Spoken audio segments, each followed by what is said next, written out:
Narito na iba pang malalaking balita sa Frontline. Pagbabalik ng Pilipinas sa pagiging miyembro ng International Criminal Court, pinag-aaralan daw ayon mismo kay Pangulong Bongbong Marcos. We'll just keep looking at it and see what our options are. Sakit na melanoma sa China, pinaiimbestigahan ng World Health Organization.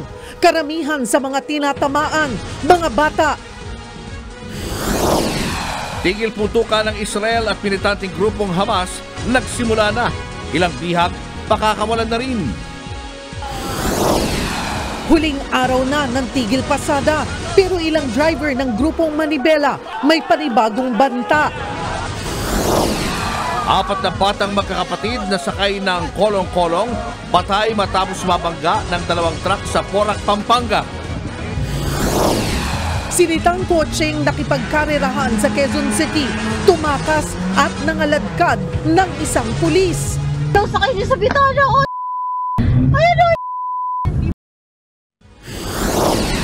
Lalaking nagmahal at nasaktan, pinatarpaulin ang panloloko raw sa kanya ng kanyang ex-girlfriend sa Cebu. Pero sa huli, siya na ang inaresto. At ang mga kumasa sa Feel na Feel ang Paskong Kapatid Dance Challenge. Dapat pa lang ng September, ramdam ang Christmas fever. Hihirit na na, whenever I see, bibirit na na. All I want for Christmas is the longest and it's the best. Paskong Pinoy.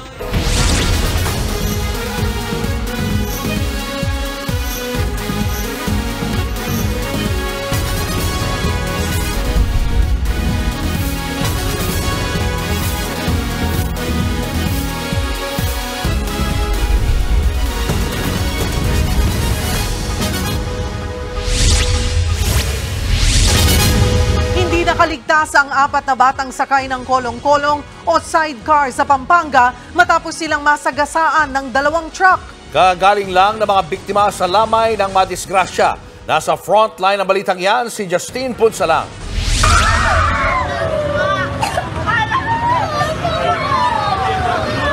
Napahagulgol ang babaeng ito nang makita ang sinapit ng kanyang mga pamangkin sa highway sa Porac, Pampanga. Duguan at nakahandusay sa kalsada ang isa sa kanila, habang ang isa pa pumailalim sa truck.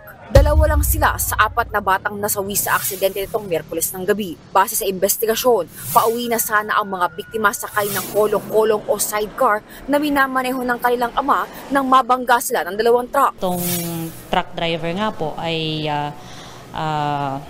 biglang lumitaw na sa side and then binangga po yung rear left portion, back left portion po ng kolong-kolong na naging sanhi nung pag-lean po nung kolong-kolong and then eventually pagtilapon nung 4 po na victim natin sa kabilang kalsada. Kinilala ang mga biktimang sina Jofcan Lapan, 10 taong gulang, at mga kapatid niyang sina Faylene, 8 taong gulang, John Edmond, 6 taong gulang, at Jefferson, edad 2. Nakaligtas naman ang kanilang ama. Kwento ng kanilang ina, galing sa lamay ang mag-aama bago nangyari ang aksidente. Rinig niya pa raw ang disgrasya mula sa kanilang bahay. Pinarinig na po akong kumalaksing sa taas namin. Truck siya na talagang disgrasya talaga siya. Kasi maririnig lang namin sa amin yun eh. Hindi na po ako mapakali. Iba na yung kutob ko. Talagang sobrang sikip na. Hindi matanggap ng pamilya Canlapan ang sinapit ng mga bata. Masakit po, masakit. Kinuha nila lahat yung apo ko. Mahal na mahal po namin yan. Tuloy po talaga. 4 po na mga anak ko. Yung kinuha nila. Kahit makulong siya habang buhay, hindi niya pa nga mababayaran yung ginawa niya sa mga anak ko eh. Hawak na ng Porac Municipal Police ang truck driver na nakabangga sa mag-aama. Hindi ko lang napansin kasi madilim yung part na dyan eh. Tsaka talagang hindi ko napansin kasi walang ilaw yung puwet ng kulong-kulong. Humingi naman ako ng sa kanila kung pwede sana mapatawad nila ako. Mahaharap siya sa 4 na counts ng reckless imprudence resulting in homicide. Nagdesisyon ng piskal na gawing testigo ang ikalawang truck driver. Wala na halos natira sa kolong-kolong ng pamilya Canlapan. 2 araw makalipas ang malagim na aksidente, nandito pa rin sa gilid ng kalsada ang kanilang kolong-kolong, ilang metro na lamang ang layo mula sa kanilang bahay. Sa highway nangyari ang aksidente, kaya ang mga motorista mabilis daw talaga ang takbo. Nagpaabot na rin ng tulong sa pamilya ng mga biktima ang lokal na pamahalaan. Kanina, bumisita sa lamay ng magkakapatid si Pampanga 2nd District Representative Gloria Macapagal Arroyo. Ililibing ang mga biktima sa darating na Martes. Nagbabalita mula sa Frontline, Justine Punsalang, News 5.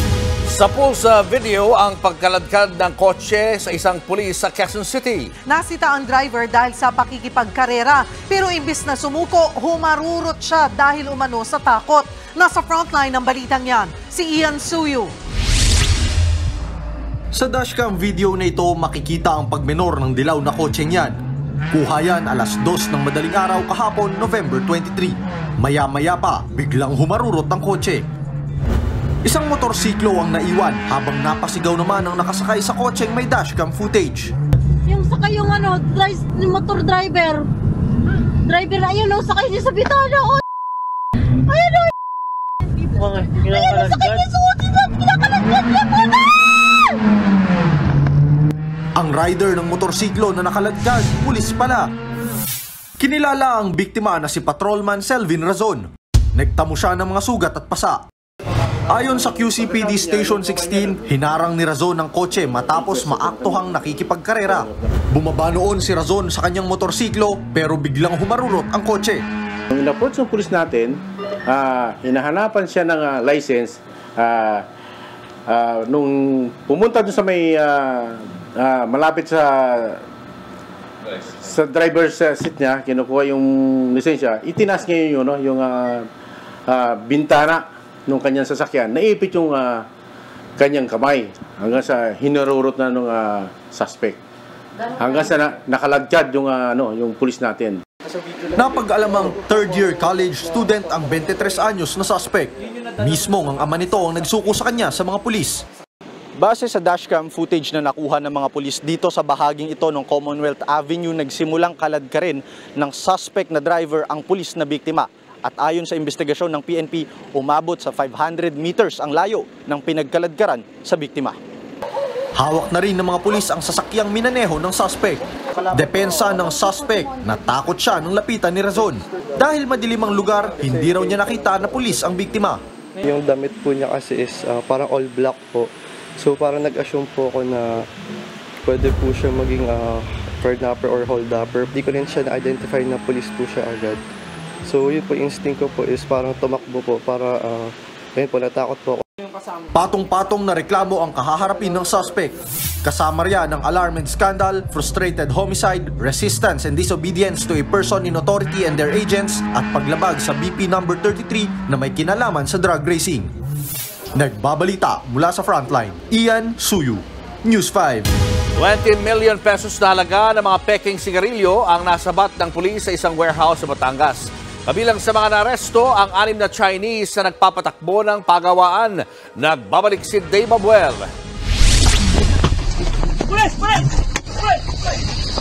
Nasa kote ng mga pulis ang 2 lalaking yan sa buy-bust operation sa isang gated property sa Goncillo, Batangas itong Miyerkules. Nang buksan kasi ang isa sa mga kahon mula sa dala nilang sasakyan, tumambad ang mga illegally manufactured o pekeng kahan ng sigarilyo. Hawak pa ng isa sa mga lalaki ang marked money na ginamit sa buy-bust. Kahon-kahong pekeng yosi pa ang nabisto sa loob ng sasakyan. Ano to, may mga permit ba to? Sigarilyo niya? Hindi namin alam. Hindi niyo alam? Nang pasukin ng mga operatiba ang warehouse sa property, nakita ang pagawaan ng mga peking sigarilyo.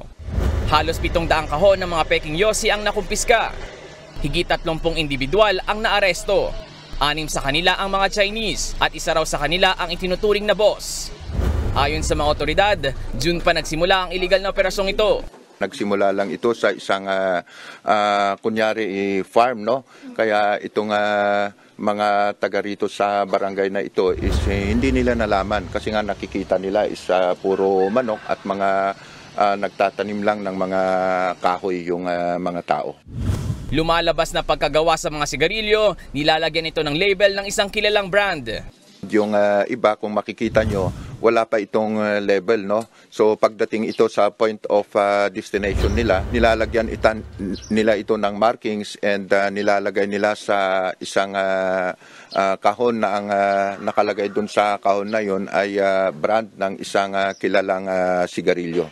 Ilan lang ito sa mga kahon ng peking sigarilyo na nabisto ng mga operatiba ng salakayin nitong warehouse. Ang ilan sa mga ito, sa Visayas at Mindanao ang destinasyon.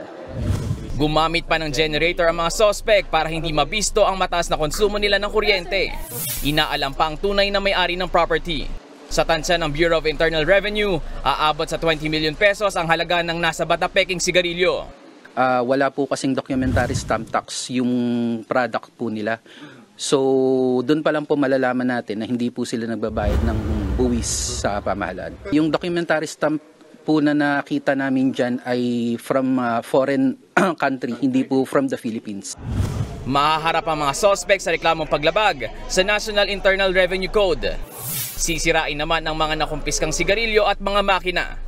Nagbabalita mula sa Frontline, Dave Abuel, News 5. Nagkakasakit na ang mga residenteng binaha sa Northern Samar. Kinukulang na rin sila sa supply ng pagkain. At live mula sa Katarman, Northern Samar, nasa frontline ng balitang yan, Simon Gualvez. Mon, ano pa ang problema riyan ng mga sinalantang residente?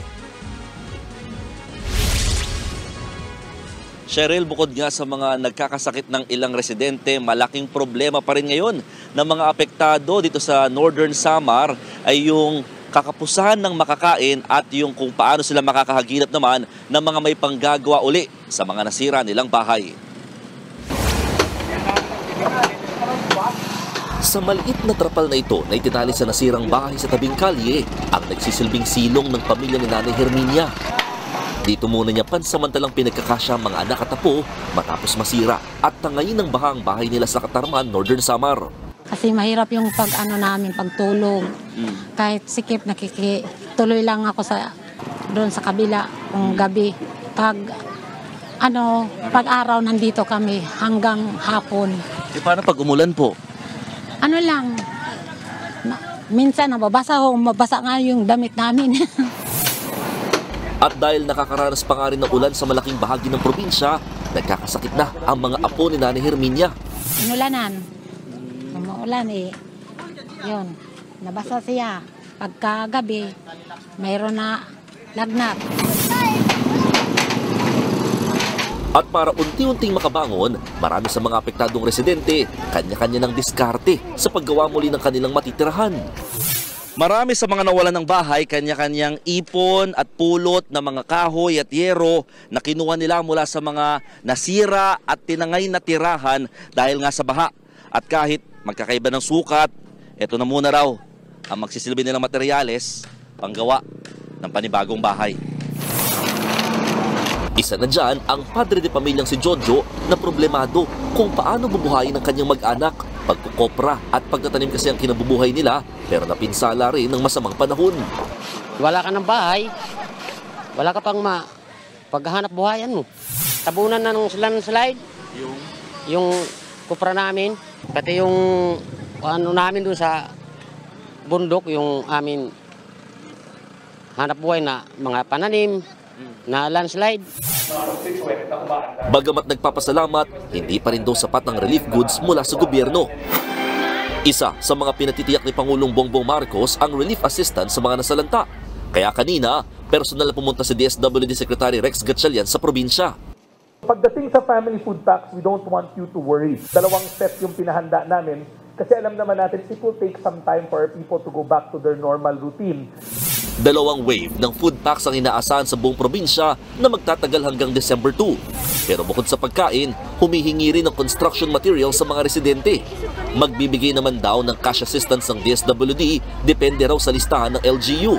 Hiling naman ng provincial government. Pag pumasok sa isang barangay, lahat naman yan nabaha. Huwag nang piliin, bigyan na lahat parehas. Cheryl, sa ngayon pinag-aaralan na ng mga lokal na pamahalaan yung paghahanap sa paglilipatan o relocation site para sa mga residenteng nawala o nasira yung tirahan, lalo na yung mga nakatira sa mga danger zone gaya ng landslide prone areas, yung mga nakatira sa ilalim ng tulay o yung malapit sa dagat at ilog. Kaya naman hinihimok din ng National Provincial Government ang mga LGU na higpitan ang paggabantay sa muling pagtatayo ng bahay dito sa mga delikadong lugar. Cheryl.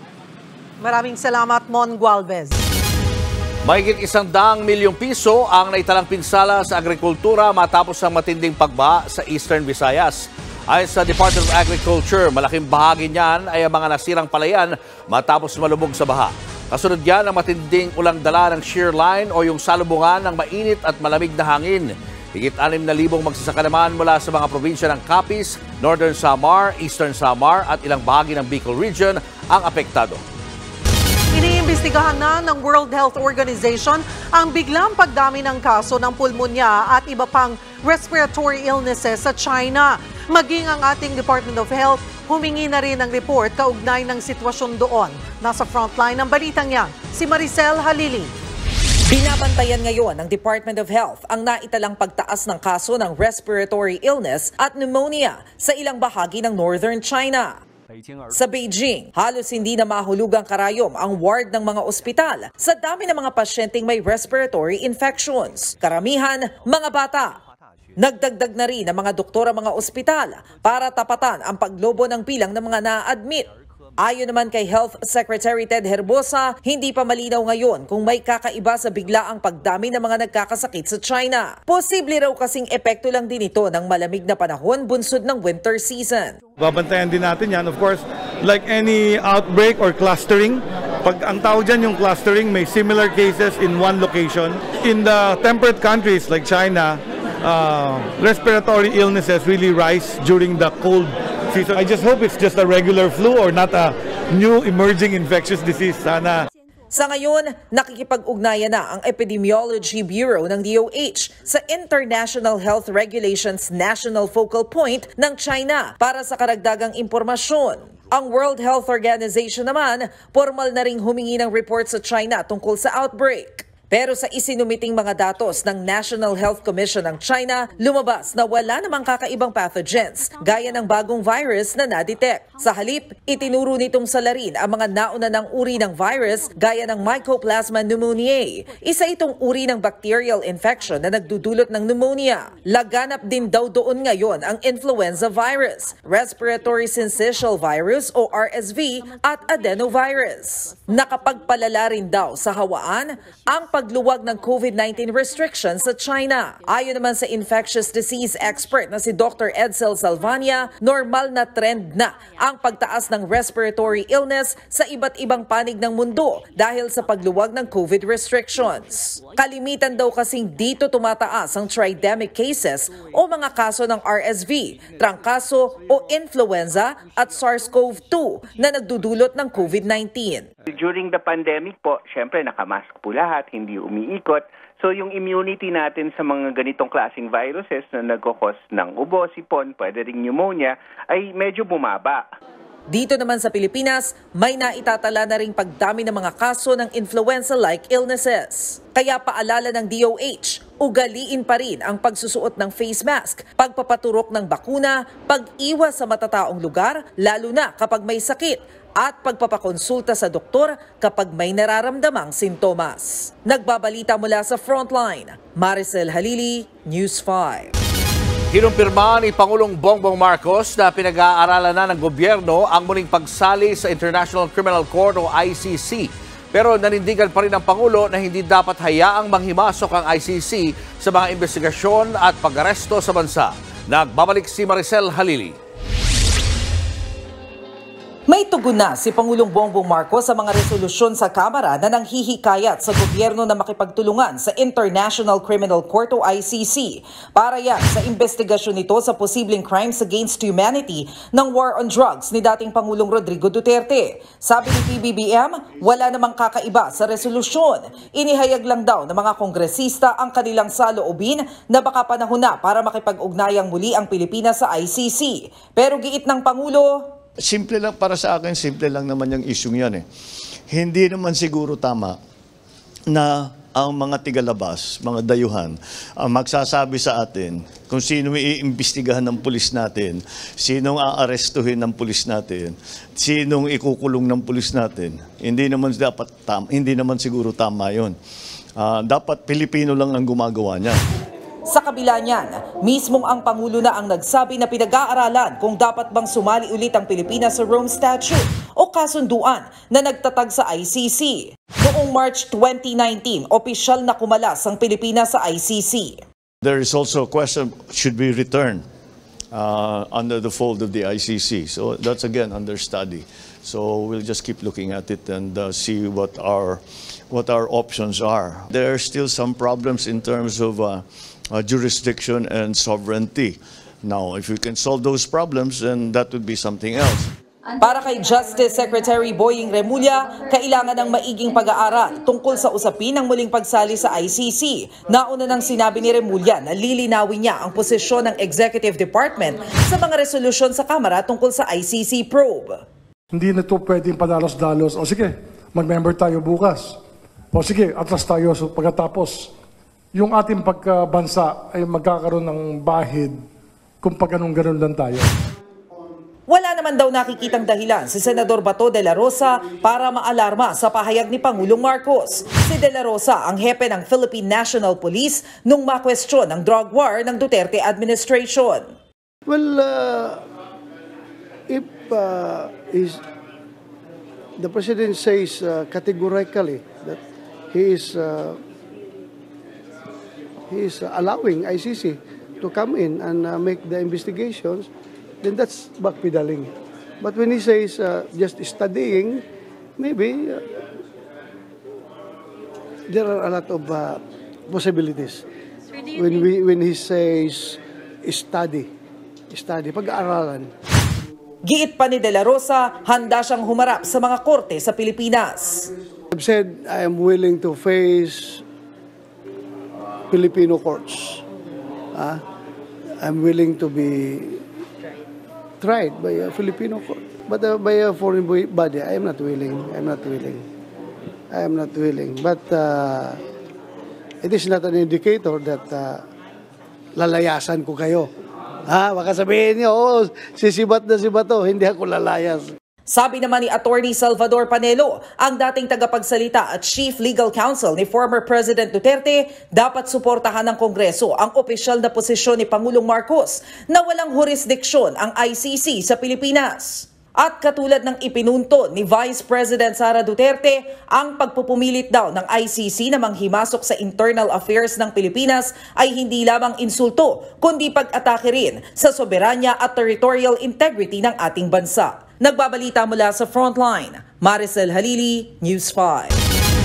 Susunod, lalaki sa Cebu arestado matapos ipatarpaulin ang panloloko raw ng kanyang ex-girlfriend. Kumpanyang sangkot sa illegal recruitment sa Pasay, ipinasara ng Department of Migrant Workers. Ang Philippine Medical Association gustong pabuksan sa korte ang kaso ng doktor na nasawi sa kulungan. Abangan ng lahat ng yan sa pagbabalik ng Frontline Pilipinas.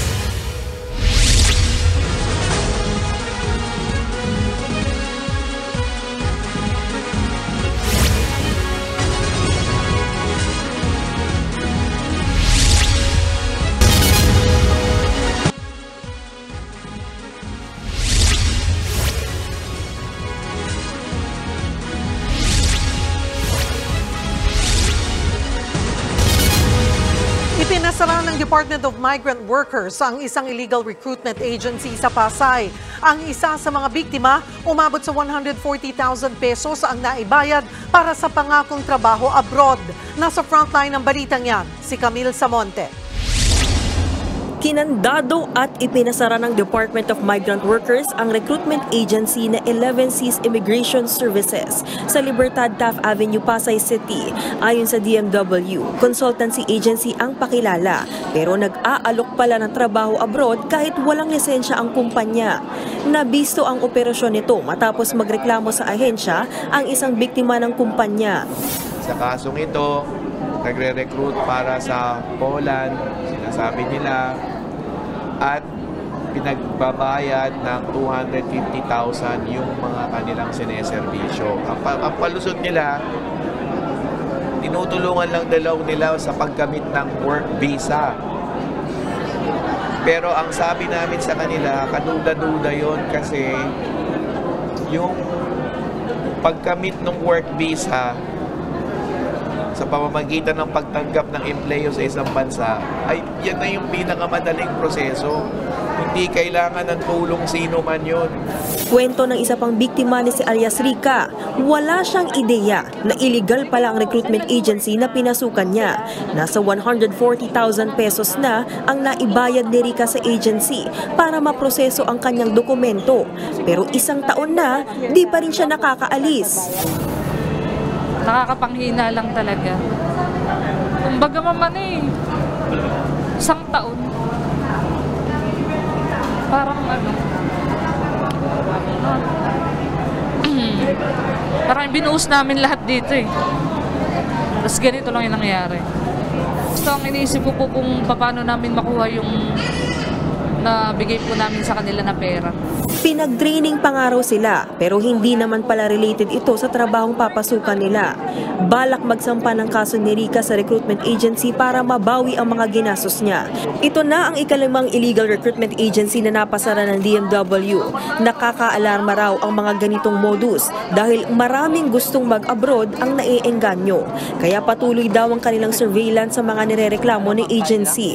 Ang delikado dyan, pag hindi lisensyado ng DMW, ibig sabihin, hindi namin na proseso yung kontrata, hindi namin nasilip yung working conditions, yung pagkatotoo ng employer, hindi namin natingnan lahat yan, hindi dumaan sa amin, kaya posibleng peke o kung totoo man, ay kulang yung nilalaman ng kontrata. Malitang sweldo, ilang oras, 10 hanggang 12 oras ang trabaho, hindi nag-e-exist yung employer sa abroad. Sasampahan ng DMW ng syndicated illegal recruitment ang may-ari at mga empleyado ng 11 Seas Immigration Services. Nagbabalita mula sa Frontline, Camille Samonte, News 5. Naglunsad ang operasyon ng Food and Drug Administration para labanan ang pagkalat ng mga peking gamot sa merkado. Dumarami na raw kasi ang mga counterfeit drugs na hindi na tumatalab, lalo pa nakakasama sa kalusugan. Nasa frontline na balitang yan si JC Cosico. Ang gamot na sanay panlunas sa mga sakit, minsay siya pang ikinapapahamak. Sa pag-aaral ng World Health Organization, isa sa 10 medical products sa mga low at middle income na mga bansa, kundi substandard ay pineke. Dito sa Pilipinas, nakapagtala ang Food and Drug Administration ng 31 counterfeit drugs o peking mga gamot mula Enero hanggang Nobyembre ngayong taon. 19 dyan over-the-counter o yung pwedeng bilhin kahit walang reseta ng doktor. 8 ang prescription o nangangailangan ng reseta, habang 4 ang pang-home remedy. Wala tayong mga kasiguraduhan sa kanilang mga claims and at the same time on their active ingredient. They thought na nakatipid sila. Akala lang nila yon, pero ang problema doon, yung sakit nila, that they are depending on the medicine, is actually hindi pala gumagaling, pero yung pala, mas lalo silang napahamak. Kabilang sa mga pinepeking gamot ay yung pangontra sa rabies. Sa kadahilan ng baka nung pandemic po, nahilig po ang mga tao sa mga pets, and then may demand po kasi. So kung nasaan po yung demand, yun po yung pinepeke. Pero paano ba malalaman kung peke ang isang gamot? Sabi ng FDA, dapat suriin ng husto ang label o packaging ng mga produkto. Yung packaging pa lang, makikita mo na kagad kung gaano siya ka-fake. Kasi unang-una, there are irregularities in the printed materials. Number 2, the color of the packaging itself. Maaari ring bumisita sa website ng FDA para sa mga abiso kaugnay ng mga peking gamot.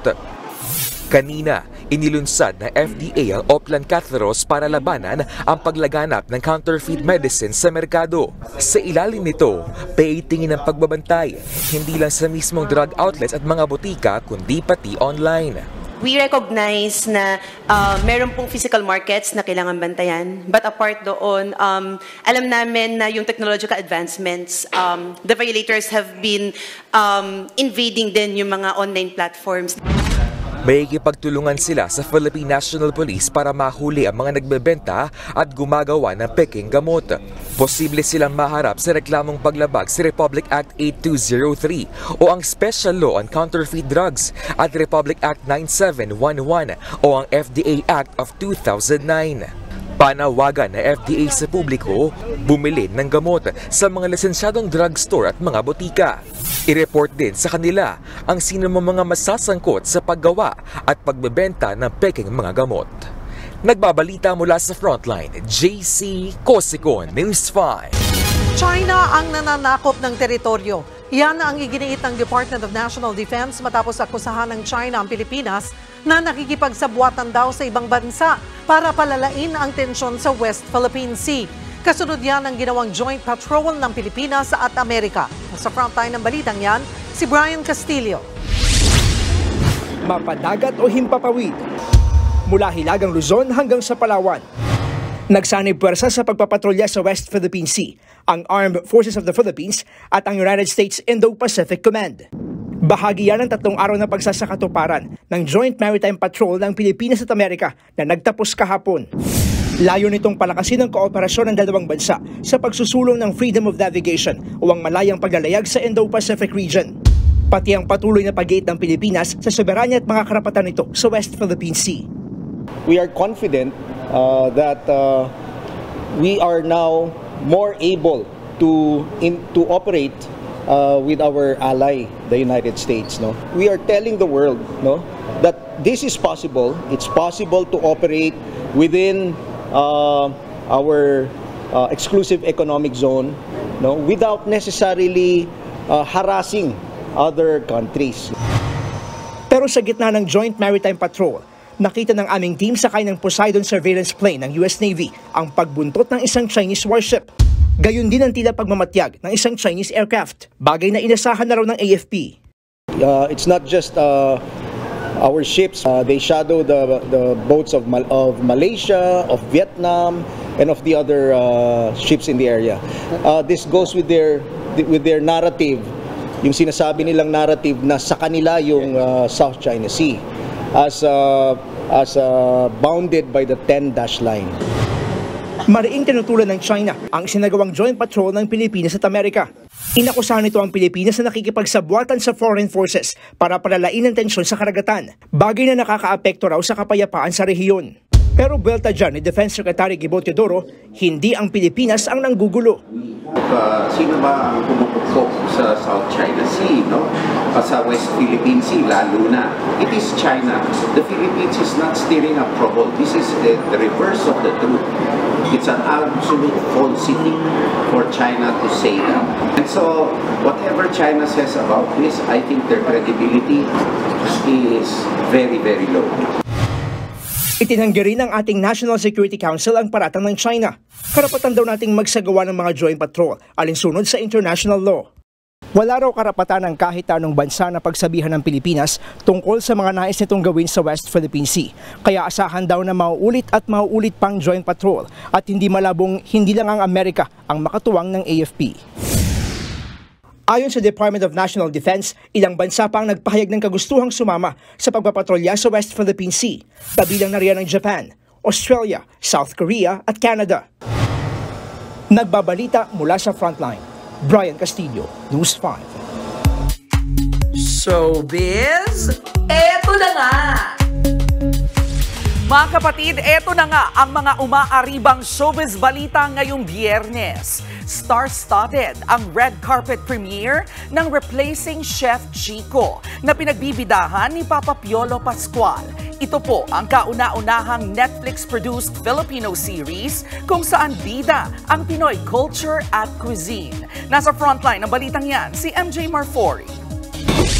Binumog ng A-listers ang red carpet premiere ng Replacing Chef Chico sa Makati. Pinagbibidahan ni Piolo Pascual, Sam Milby at Alessandra De Rossi ang romantic comedy series. Historic ang Replacing Chef Chico dahil ito ang kauna-unahang Netflix-produced na Pinoy TV series. Sabi nga ni Papa P, unique ang Replacing Chef Chico, hindi lang dahil sa kwento nito, kundi dahil din sa mga tampok na Pinoy cuisine. It's very good. If you want to know more about Filipino dishes, our culture, our conflicts, and Filipino stories in general, this is the show you should watch. Proud naman si Sam sa proyekto. Yung kwento ng Replacing Chef Chico is such a beautiful story, and the reach that Netflix has, not only sa Pilipinas, but worldwide, and to showcase the Filipino story, but also yung mga dishes din ng Pinoy and the heart that the story has. Kahit pa medyo na-challenge sa ilang eksena, enjoy din si Alessandra sa paggawa ng Replacing Chef Chico. Hindi ko talaga siya ma-memorize kasi hindi mo alam na sa dinami-dami na mahihirap mo eksena, ito pala yung ito lang ang hindi ko kayang i-memorize kasi trivia siya, hindi siya feelings. Alam mo, nahilo talaga ako. I swear, ilang take ako, hindi ko na alam.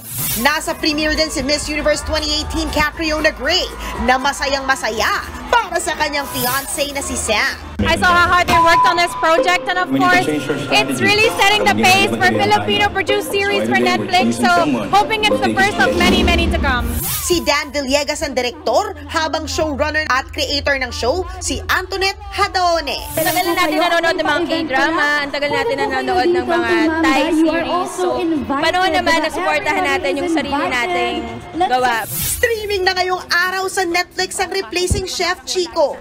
Nagbabalita mula sa Frontline, MJ Marfori, News 5. Eto pa nga, hindi pa raw handa si Miles Ocampo na magsalita matapos kumpirmahin ng aktor na si Elijah Canlas na hiwalay na sila.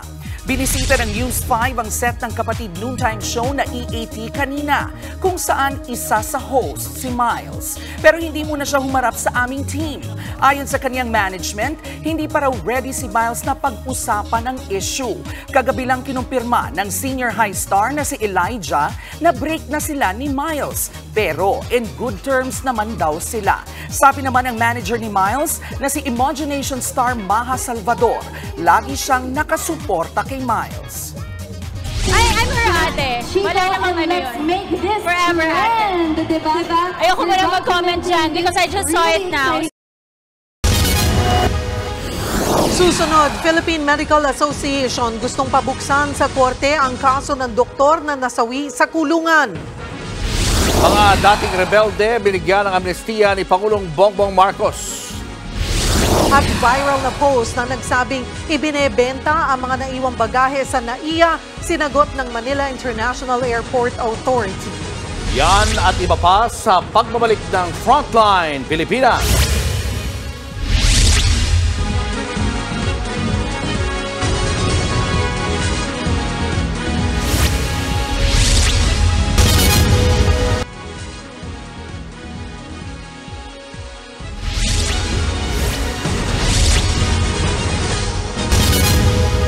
Sa kulungan, binawian ng buhay ang kauna-unahang doktor sa Pilipinas na nakulong nang daw sa manay pagkakamali sa pag-oopera. Ang kanyang kwento, alamin sa report na ito.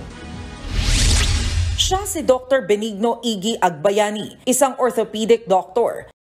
January 6, 2006 nang operahan niya sa tuhod si attorney sa Uloho Filena. Pero base sa statement ng abogado, nagka-infection siya dahil daw sa operasyon. Hindi siya nakalakad at sumailalim pa sa ilang buwang rehabilitasyon. Dahil dyan, kinasuhan niya si Doc Iggy ng reckless imprudence resulting in serious physical injuries. 2013 nang makonvict ang doktor sa Manila Metropolitan Trial Court. Pero ngayong 2023 lang siya nakulong. Ito ang unang pagkakataon sa medical community na nakulong ang isang doktor para sa ganitong kaso. Tanging sa mga liham na lang sa kanyang mga mahal sa buhay na ilalabas ni Doc Iggy ang kanyang damdamin. Noong Hunyo, sabi niya, mahirap daw isulat ang kalungkutan. Mahapdi at malalim ang abot nito sa kanyang puso't isipan. Sa edad daw niyang 58, hindi niya naihanda ang kanyang katawan, puso at isipan para makulong. Nagulat aniya siya sa kinahinatnan ng kasong isinampa laban sa kanya. Sa isa pa niyang letter, sinabi ni Doc Iggy na inosente siya. Sana raw, wala nang gaya niya na makaranas ng mental, emotional at physical stress. 4 na buwan na sa kulungan. October 5, 2023, pumanaw si Doc Iggy sa loob ng Manila City Jail habang binubuno ang 1 taon niyang sintensya. Kaya naman ganun na lang ang lungkot ng kanyang asawang si Angeli Elegado at kapatid na si Tina Robles. I received a call from one of the officers sa Manila City Jail. Papunta po ako ng school ng daughter ko. Susunduin ko na po siya. Sabi nila, Ma'am, can you come here kasi nag-collapse po si Doc.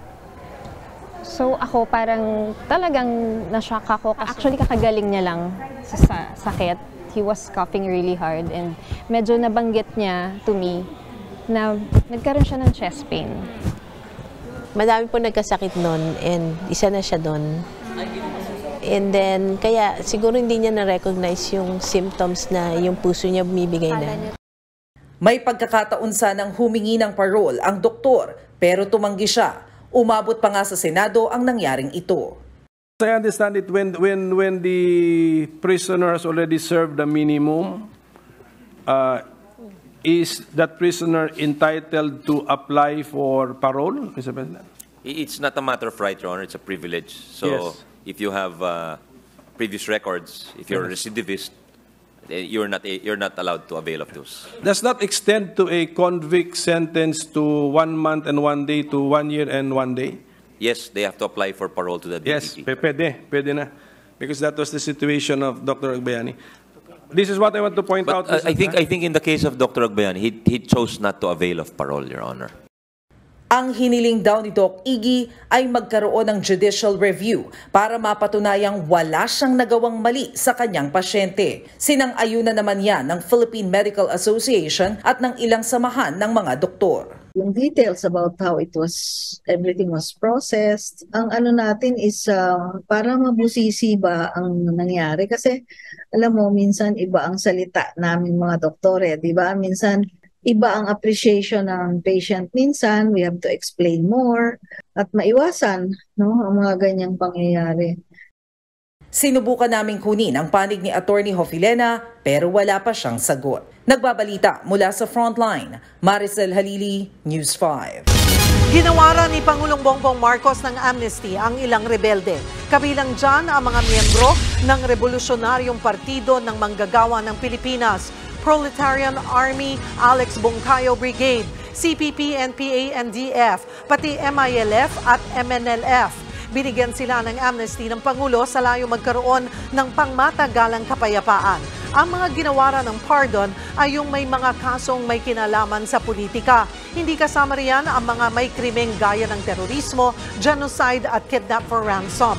Sasalang pa sa Kongreso ang approval sa kanilang amnesty.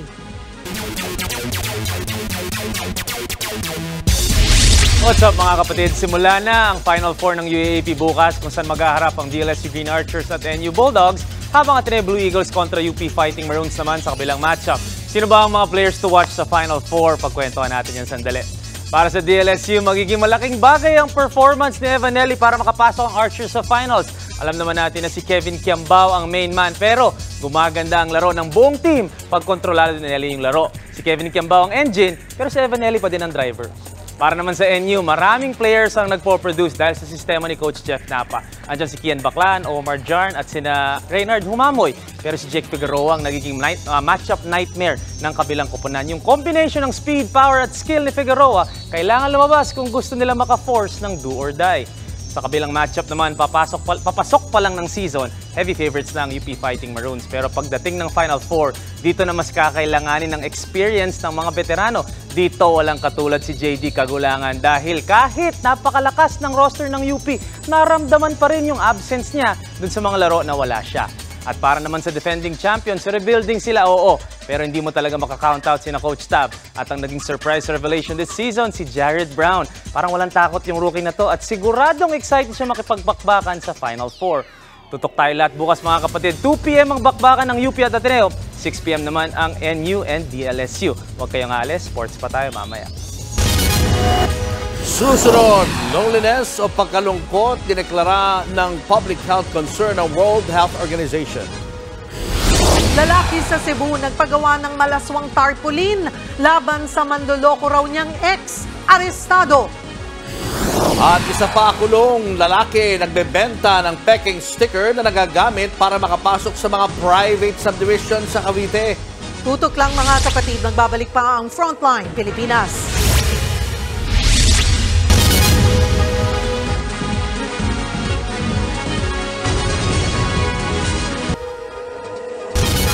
Huling araw na ngayon ng tigil pasada na ikinasa ng Grupong Manibela laban sa PUV Modernization Program.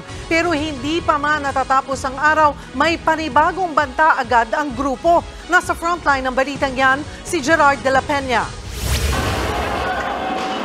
Umay na raw makipag-usap ang Grupong Manibela sa LTFRB para makipagdialogo tungkol sa PUV Modernization Program. Sa huling araw ng transport strike ng grupo kanina, iginiit ni Manibela President Marval Buena na ubos na raw ang pasensya nila sa gobyerno. Sa dami namin na nagtigil pasada ngayon, talagang naiparating namin sa gobyerno na kung wala itong mga traditional jeepney, mga jeepney driver at saka operator na nagtsaga dito, wala po talagang bagsak ang ating ekonomiya at kawawa po ang taong bayan. Kung LTFRB naman ang tatanungin, hindi gaanong naramdaman ang huling araw ng tigil pasada kanina. Wala raw itong pinagkaiba sa naging eksena sa transport strike buong linggo na hindi rin nakaapekto sa mga pasahero. Base po sa nakita po natin sa yung report po since Monday, tila hindi naman po napilayan yung ating pampublikong transportasyon. We have about 600 rescue buses available. And ang nailabas lang po namin is about 68. In Metro Manila, we have about 200 routes plus 12 lang ang naapektuhan. Banta naman ng Manibela, hindi lang tigil pasada ang susunod nilang gagawin dahil baka permanente na talagang mabawasan ang mga pumapasadang jeep sa ilang ruta. Yan ay kung hindi pa rin pagbibigyan ng hiling nilang ibasura ang sapilitang consolidation ng mga jeep para maging korporasyon o kooperatiba. Puro pangako na lang ang ibinibigay. After nitong tigil pasada na to, baka hindi na talaga kami bumiyahe. Iretiro na namin yung aming mga sasakyan.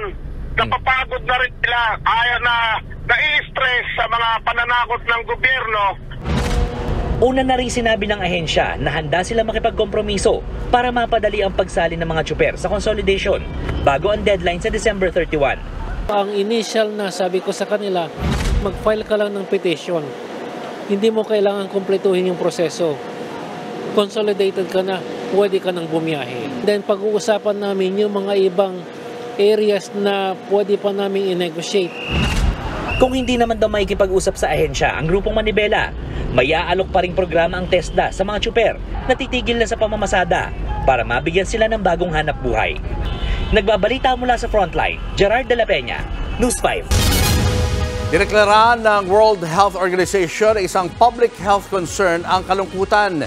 Hindi po yan maganda sa kalusugan dahil ang labis na kalungkutan ay katumbas din ng paninigarilyo. Nasa frontline na balitang yan si Brian Basa. Aminado ang 22 anyos at third-year college student na si Xavier na hirap siyang makihalubilo sa kanyang mga kaklase. Pakiramdam niya kasi walang gustong kumausap sa kanya. It feels really heavy na I got no one to tell it to because most of the people na dapat or feeling ko na dapat pagsasabihin ko is mostly nagawan ko rin sila ng insensitive thoughts or actions. Hindi lang si Xavier ang nakararanas ng ganito. Ayon sa World Health Organization, isa sa bawat 4 na matatanda sa buong mundo ang socially isolated. Yun bang walang makausap o mahinga ng tulong? Sa bawat 20 teenager naman, 1 hanggang 3 ang nakararanas ng loneliness o kalungkutan sa pag-iisa. Ang nakababahala ayon sa WHO, masama sa kalusugan ang labis na pagdaramdam nito para na rin daw na nigarilyo o uminom ng sobra-sobra ang isang tao. Nitong linggo lang nang ideklara ng WHO na global public health concern ang loneliness. Ayon sa isang clinical psychologist, iba-iba ang pwedeng ugat nito. Pwedeng problema sa pamilya, pera o kultura. Pero lalong lumalabas daw ang lungkot kapag pinipiling ikumpara ng isang tao ang sarili sa iba. Na you let others define who you are.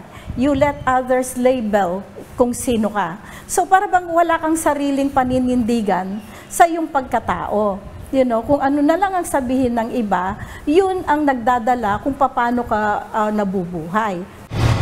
Kaya payo ng eksperto, maging mabait sa sarili.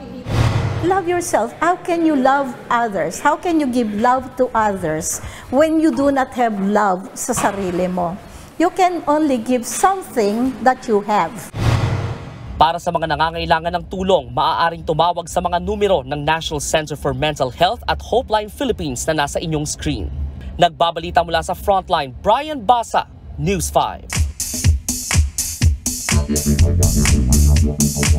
Mga kapatid, hindi porket mag-isa ay malungkot at hindi lahat ng malungkot ay umiiyak. Alam po ba ninyong may 3 klase ng luha? Una, ang tinatawag na basal tears. Yan po yung parang nangingilid na luha sa mga mata. Kailangan ito para pamprotekta sa ating cornea. Kapag wala niyan, naku, may dry eyes ka na kaya magpa-check up na. Pangalawang klase ng luha, ang reflex tears. Ayan naman, yung luhang panlaban sa mga substance na nakaka-irritate sa ating mga mata. Gaya ng kapag naghihiwa po tayo ng sibuyas. Ang ikatlong klase ng luha, ang emotional tears. Yung iyak na may halong emosyon. Gaya ng kapag galing kang breakup, namatayan o hindi kaya kapag nanonood ka ng nakakaiyak o tearjerker movies. Speaking of tearjerker, alam po ba ninyong ang salitang yan ay nag-debut sa Merriam-Webster noong 1912? Kaparehong taon kung kailan nagkaroon ng isang nakakaiyak na pangyayari, ang paglubog ng Titanic. Naging sikat na movie rin po yan. Pero heto, ang mga tearjerker movies of all time ayon po sa Entertainment Weekly. Number 2, ang 1942 Disney classic movie na Bambi. Kwento po ito ng forest adventure ng isang batang usa. Habang number 1 naman, ang Oscar-winning 1983 film na Terms of Endearment na tungkol sa isang nanay at kanyang may cancer na anak. Don't worry po para sa mga iyakin dyan dahil ayon po sa mga eksperto, hindi naman masama ang umiyak. Katunayan, may mga benepisyo pa nga ito. Nakakapag-detoxify ng katawan, nakakapagpakalma ng sarili, nakakabawa sa nararamdamang sakit at kung minsan, nakakaganda rin po ito ng ating mood. Tandaan, it's okay not to be okay at hindi po kaduwagan ang pag-iyak. Ang mahalaga, bumabangon kapag nadarapa at maraming bagong natututunan sa buhay. Gaya ng lagi po nating paalala na ang K-alaman ay K-yamanan. K-okay. Susunod, mga bagahe na matagal nang inabandona sa NAIA. Totoo bang ibinibenta raw sa halagang 500 pesos?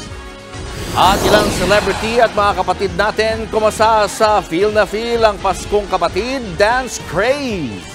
Pagdating pa lang ng September, ramdam ang Christmas fever. Hihit it na na, whenever I see, beat it na na, all I want for Christmas. Marami pa kayong mga balitang dapat malaman sa pagbabalik ng Frontline Pilipinas.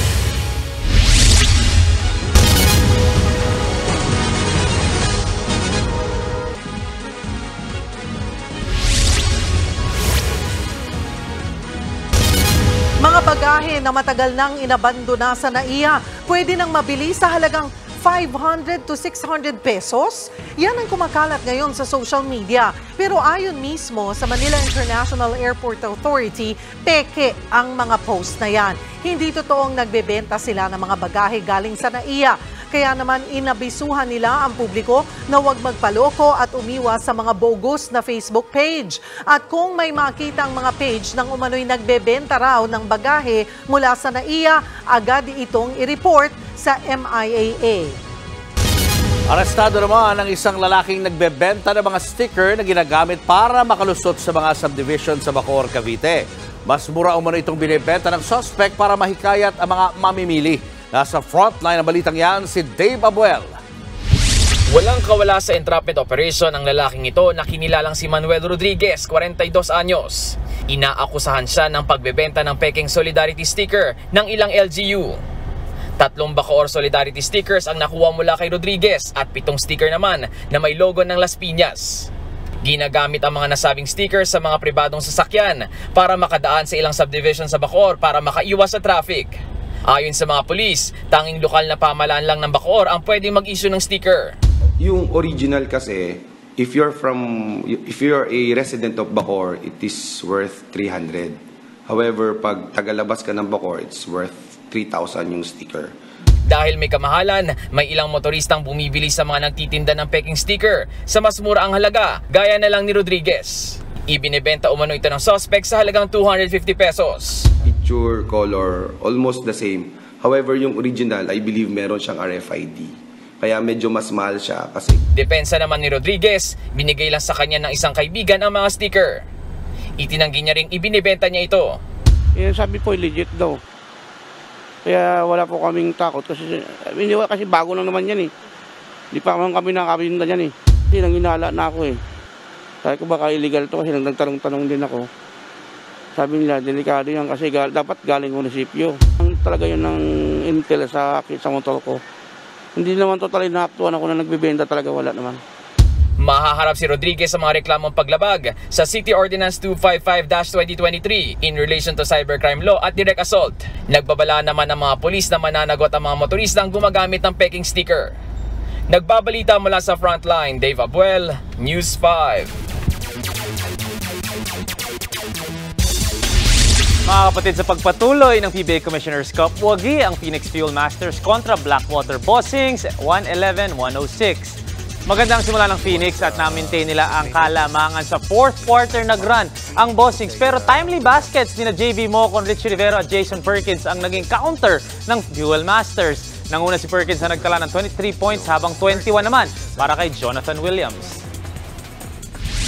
At sa PVL, secure na ang semi-slot ng Choco Mucho Flying Titans pagkatapos makalusot sa PLDT in 5 sets.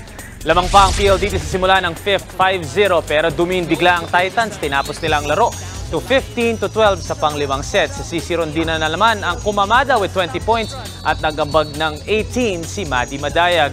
Sayang naman ang naging 31-point outburst ni Savannah Davison. It's your sports, Tito Mike Reyes. Peace and love. Susunod, lalaki sa Cebu inilagay sa tarpaulin ang hubad na larawan ng kanyang ex at ipapakalat daw kung hindi sila magkakabalikan. Damang-dama ang Pasko sa bagong Christmas installation sa Liwanag Park ng Meralco. At mga kapatid natin, level up na kumasa sa feel na feel ang Paskong Kapatid Dance Challenge. Tuloy-tuloy pa ang makabulahang balitaan sa pagbabalik ng Frontline Pilipinas.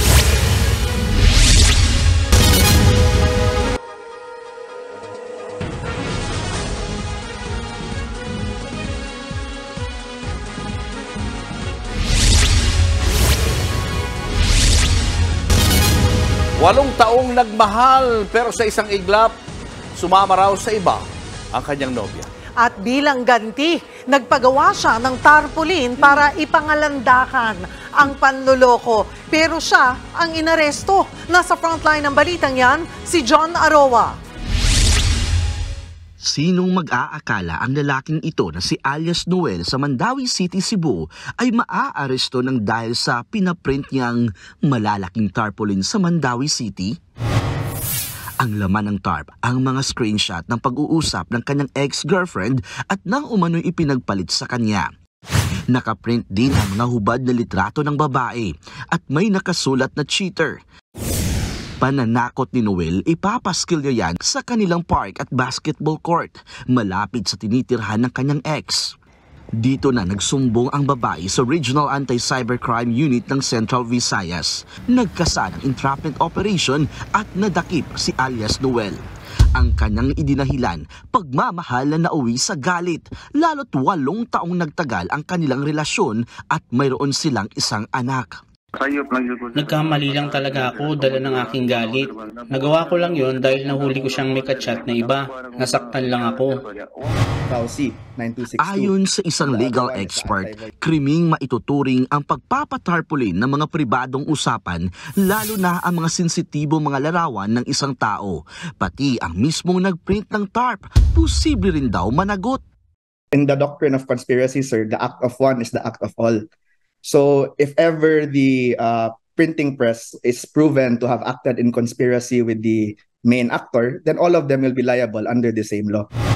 Sa huli, nagsorry ang suspect. Wala namang pahayag ang kanyang ex. Nagbabalita mula sa Frontline, John Arua, News 5. Showbiz, eto na nga! Mga kapatid, eto na nga. Parami na ng parami ang kumasa sa nauusong Feel na Feel ang Paskong Kapatid Dance Challenge.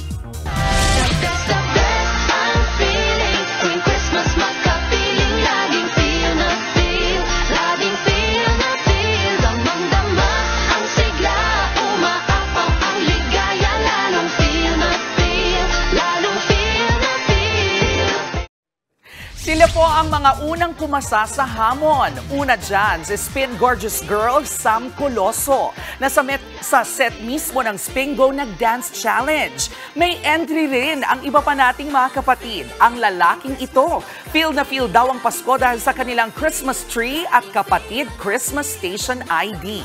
Pinalevel up naman ng mga dancer na ito sa South Sembo Elementary School sa Makati City ang Dance Challenge. Extreme ang mga steps at stunts ng grupo with matching props pa.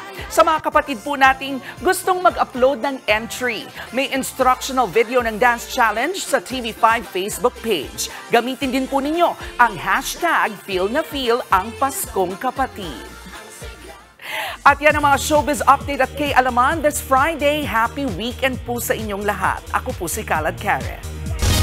Nagbabalik po ang OG Christmas pasyalan na Meralco Liwanag Park matapos ang 3 taon dahil nga sa pandemya. Mas pinabongga at mas pinasaya ang display ngayong taon para raw feel na feel ang Pasko. At live mula sa Meralco Compound sa Pasig, nasa frontline ng balitang yan si MJ Marfori.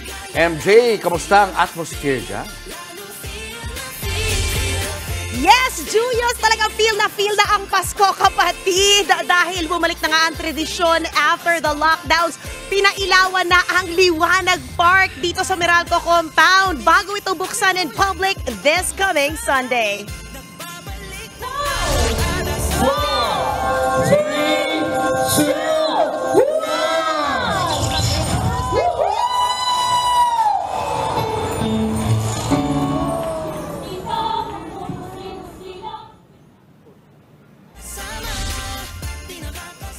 Yes, Julius, feel na feel talaga ang Pasko, kapatid, dahil nagbabalik na po ang ating tradisyon. Yes, pinailawan na nga ngayong gabi ang Liwanag Park dito sa Meralco Compound bago po ito buksan this coming Sunday sa publiko. Totoo yan. It's back. Pailaw is real dito sa buong Meralco Compound ngayong gabi. First time po yan after 3 years dahil sa pandemya. Kaya naman present ang MVP Group bossing sa panguna ni Chairman Manny V. Pangilinan. Andito rin si PLDT Boss at Smart Boss Al Panlilio, MediaQuest President and CEO Jane Basa, sa TV5 President and CEO Guido Zabaliero. Kasama po ang Mancom kanina. Kompleto talaga mga kapatid dahil higit 1 milyong LED lights ang muling nagliwanag sa Meralco Compound. Kasama na dyan ang timeless 6 feet Meralco Parol. Iba't ibang atraksyon ang makikita sa compound. Mostly made of recycled materials kagaya na lang ng Giant Belen, simbahan, ang OG Tranvia o yung Meralco Train. At syempre agaw eksena rin ang Giant Christmas Tree na tad-tad ng solar panels design. Ngayong taon mas pinabongga, mas pinasigla at mas masaya ang Meralco Christmas display sa temang Liwanag City. 10,000 metro ang haba ng flexible lights na nakapalibot sa buong Meralco Compound. Kaya naman feel na nga ng mga kapatid natin na bumisita rito ngayong gabi ang Christmas. All in ang Liwanag Park dahil sa Christmas bazaars din na syempre binigay po ito ng MVP Group of Companies. Ayon nga kay Meralco Chairman and CEO Manny V. Pangilinan, pinaka-espesyal sa kanya ang Christmas lighting event na ito.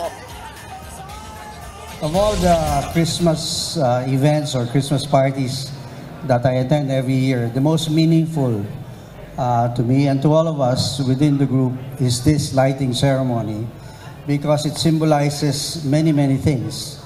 For one, we open our gates to the public and to your families so that we can share the blessings and the joys of Christmas each year. You call this the Liwanag Park because sabi nga ng motto ng Meralco, magbigay ng liwanag sa mga kinabukasan. Talagang mafe-feel natin ang Pasko dahil Lunes hanggang Linggo po ito, bukas hanggang 3 Kings, that's January 6 mula 6 p.m. hanggang 10 p.m. ng gabi. Grabeng ganda, di ba? Talagang the best ang feeling, mga kapatid. Yan muna ang latest mula rito. Back to you guys dyan sa studio. Thank you, MJ Marfori. Ganun na Ayan, tayo. nagsasayaw na kayo dyan, ha? Ha? Mga kapatid, Ready, 31 days na lang. Pasko na. At Kasi yan. Christmas tree natin. Ayun! 31 days. Oo. Dati ang mga balita mula sa frontline ng Pilipinas sa araw na ito. Mga balita at impormasyong para sa mga may alam at may pakialam. Kami ang inyong mga kasangga sa pagbalita. Kasama sila Kalad Karen at Tito Mikey Reyes. Ako po si Julius Babaw. Ako naman po si Cheryl Cosim. Magandang gabi, Pilipinas.